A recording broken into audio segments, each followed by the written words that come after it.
नमस्कार। आज यही स्वतंत्र आलोचन आमे एपरी जड़े इंटरनेट सेन्सेशन को विषय कथा हेबा जहां को बोध हुए आपण माने खूब भल भावे जानिथिबे अजय नागर। हाँ आज्ञा, आमर प्रिय क्यारी मिनाटी। आज आमे तंकर एही विशाल डिजिटल साम्राज्य, तंकर आश्चर्यजनक यात्रा एवं तांको सह जड़ित थिबा सेही सबुठारु बड़ इंटरनेट विवाद गुड़िक उपरे एक गभीर नजर पकाइबा। तेबे आउ विलंब नकरी आसंतु सीधा आरंभ करिबा आमर एही विश्लेषण। प्रथमे एही विशाल संख्या उपरे टिके नजर पकांतु। 45 मिलियन माने 4.5 कोटी अधिक सब्सक्राइबर। कल्पना करंतु थरे यह एक छोट देशर मोट जनसंख्या सह समान हेब नहीं कि एवं यह केवल तांकर मुख्य यूट्यूब चैनल कथा।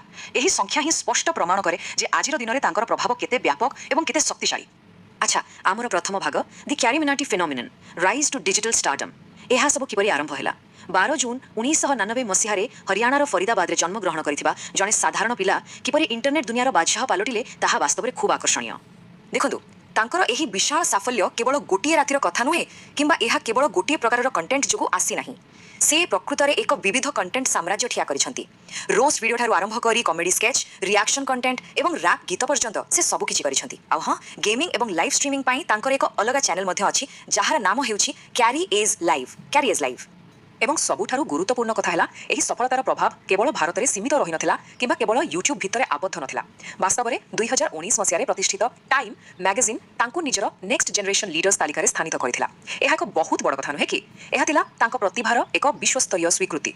एबे आसीबा आमर द्वितीय भाग को द कैटलिस्ट यूट्यूब बनाम टिकटॉक कॉन्फ्लिक्ट। 2020 मसीहार सेही बहुचर्चित घटना जहाँ तांको कैरियर को संपूर्ण रूपे एक नुआ मोड़ देथिला एवं प्लेटफॉर्म नियमावली को मध्य कड़ा परीक्षा करिथिला। तेबे सेतेबेले प्रकृतरे कौन होइथिला? घटनाक्रम गुड़िक एते द्रुत गति घटिला जे समस्ते आश्चर्य हो जाइथिले। प्रथमे TikTok creator Aamir Siddiqui YouTuber मानकु समालोचना करी एक वीडियो बनेले। बस एहा परे क्यारी मिनाटी देले तांकर कड़ा जवाब यूट्यूब बनाम टिकटॉक द एंड नामक एक दमदार रोस्ट वीडियो माध्यम। वीडियोटी आजिबा मात्रे इंटरनेट रे निया लगेदेला। राताराती यह भारतीय यूट्यूब इतिहास रे अनेक रेकर्ड भांगीदेला। किंतु कहानी रे एक बड़ ट्विस्ट आसिला जेतेबेले प्लेटफॉर्म निजे एथिरे हस्तक्षेप कला एवं नियम उल्लंघन दर्शाई सेही बहुचर्चित वीडियोटी को डिलीट करदेला। एबे आपण भाबुथिबे एते लोकप्रिय होइथिबा वीडियोटी को यूट्यूब हटाइला काहेकि? यूट्यूब स्पष्ट भाव दर्शाइथिला जे एही वीडियो रे समानकर हारासमेंट एंड साइबर बुलिंग अर्थात निर्यातना एवं साइबर धमक संबंधी कड़ा नियमावलीर उल्लंघन करा जायछि।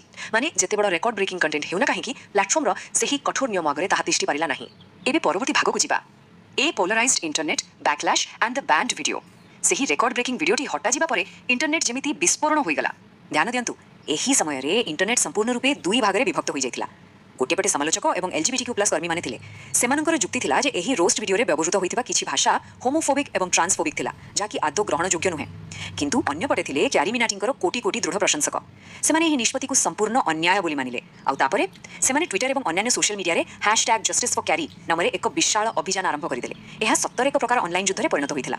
वर्तमान आसीबा चतुर्थ भाग को the aftermath music growth and ongoing debates. एते बड़ झड़ परे क्यारी मिनाटी कौन कले? से कौन चुप बसीगले? बिल्कुल नुहे। से एही रागो एवं विवाद को एक नूतन सृजनशील दिगरे व्यवहार कले। से संगीत माध्यम एक जबरदस्त कमबैक कले। तांकर किछि लोकप्रिय सांगीतिक रिलीज रे उपरे थरे नजर पकांतु। सबुठारु चर्चित थिला यालगार नामक एक दमदार रैप गीत। एही गीत माध्यम से 2020 सेही विवाद उपरे निज पक्ष रखिले आउ समालोचक मानकु सीधा सड़क जवाब देले। एहा परे ट्रिगर एवं वरदान भली अन्यान्य हिट गीत मध्य आसिला। एहा प्रमाणित कला जे से केवल जने कॉमेडी क्रिएटर नुहंती बरं जने सफल संगीतज्ञ मध्य। तेबे एही सब घटनार अंतिम फलाफल कोन हैला? आपण जानी आश्चर्य हेबे जे भारतीय कंटेंट क्रिएटर इतिहासर एही सबुठारु चर्चित घटनाटी तांकर कोनोसी क्षति करि नथिला, बरं उल्टा तांकर लोकप्रियता को आकाश छुआ कर दैथिला। एही गोटिए घटना तांको इंटरनेट रो एक निर्विवादीय तारका भाबे संपूर्ण रूपे प्रतिष्ठित करिदेला। अवश्य आमे ए कथा भूली जावा उचित नुहे जे 2020 रो सेही घटना क्यारी मिनाटींका सह जड़ित एकमात्र विवाद नुहे। तांकर कंटेंट शैली एपरी जे अनेक समय तांकर विभिन्न रोस्ट वीडियो परे कॉपीराइट स्ट्राइक आसीछि। एपरी के जनाशुना व्यक्ति विशेषण को टार्गेट करितबा कारणरू किछि छोट बड़ आईनगत विवादर मध्य से सामना करिसंती। रोस्ट कॉमेडी रो एही दुनिया रे ए सब जेमिति एक साधारण कथा होय गलानी। ताहले आमे शेषरे कोन बुझिले? एही संपूर्ण कहानी आम सामने एक बहुत बड़ प्रश्न छिड़ा करुछि। एते बड़ बड़ डिजिटल क्रिएटर माने किपरि सीमा अतिक्रम करुथुबा एजी कॉमेडी एवं कठोर प्लेटफॉर्म नियमावली मध्यरे संतुलन रक्षा करंती। दर्शकों को किछि नुआ एवं आकर्षणीय कंटेंट देबार चाप आ अन्य पटे नियम भितरे रहिबार बाध्यताकारिता। एहा खूब कष्टकर नुहे कि? आपण माने एही विषय निश्चय थरे चिंता करिवे। आजिर एही आलोचना रे एतिकी। आम सह जोड़ी होई रहिथिबारु अनेक अनेक धन्यवाद।